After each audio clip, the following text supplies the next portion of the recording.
கொண்டு இயற்கை அழகை ரசிக்க விருப்பமா? அப்போ உடனே வந்து பார்த்தீங்கன்னா கப்படோக்கியா செல்லுங்கள். கப்படோக்கியா மத்திய துருக்கியில் உள்ள ஒரு அழகிய பகுதி தான் இது. இந்த பகுதி தங்கம், காவி, வெள்ளை மற்றது இளம் சிவப்பு நிறங்கள் கலந்து நெய்யப்பட்ட ஒரு பெரிய கம்பளம் விரித்தது போல காட்சியளிக்கிறது. இங்குள்ள மலைகளில் இருந்து வரக்கூடிய எரிமலை குழம்புகளால் தான் உருவான பாதைகள் ஏராளம்னு தான் சொல்லணும். இங்கு காணப்படும் பரிக்குழாய்களால் தான் கப்படோக்கியா உலக புகழ் பெற்றதாக விளங்குகிறது. கோபுரம் போல நிற்கும் விசித்திரமான பரிக்குழாய்கள் நிறைந்த பள்ளத்தாக்குகளும் வரிசையான மரங்களும் இங்கு நிறைய உண்டுன்னு தான் சொல்லணும். கப்படோக்கியாவில் இப்படிப்பட்ட பரிக்குழாய்கள் நிறைய இருக்கிறது.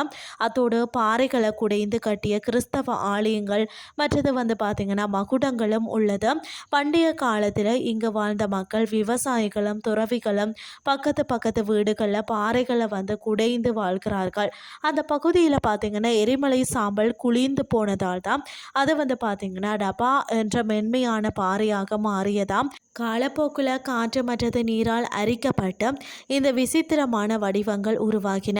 இந்த பாறையை எளிதில் வந்து செதுக்கலாம், ஆனால் காற்றில் பட்டவுடன் கடினமாகிவிடும். 1950கள் வரை வந்து மக்கள் இந்த பாறை குகைகளுக்குள்ள தான் வாழ்ந்து வந்தனர்.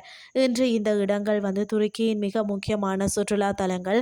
அதிகாலையில் வானிலை மிதக்கும் வெப்ப காற்று பலூன்களில் ஏறி இதன் அழகை வந்து பார்க்கிறது உலக புகழ்பெற்ற அனுபவமாகவே இருக்கும். ஆனால் இங்குள்ள உள்ளூர் மக்கள் பார்த்தீங்கன்னா இந்த அழகை நடந்து சென்றோம் அல்லது குதிரை சவாரி மூலமாகவோ பார்ப்பது தான் உண்மையான இன்பம்னு சொல்கிறார்கள். கப்படோக்கியாவில் வந்து சுற்றி பார்க்க வேண்டிய இடங்களில் பார்த்தீங்கன்னு சொன்னால், அதாவது கிசில் சுகூர் மற்றும் வந்து ரோஸ்வேலி. இந்த கிராமத்தில் முஸ்லீம்களும் கிரேக்க கிறிஸ்தவர்களும் கலந்து வாழ்கிறார்களாம். 5ஆம் நூற்றாண்டை சேர்ந்த பெரிய புனித ஜான் தேவாலயமும் இங்கு இருக்கிறதாம். துருக்கி சென்றால் கண்டிப்பாக இந்த இடங்களுக்கு சென்று மகளுங்கள் என்று சொல்லி கூறிக்கொண்டு இன்றைய கிறிஸ்டியை நிறைவு செய்து கொள்கிறேன். இதே மாதிரி மற்றும் ஒரு கிறிஸ்டின் வாயிலாக உங்களை சந்திக்கிறேன். நன்றி.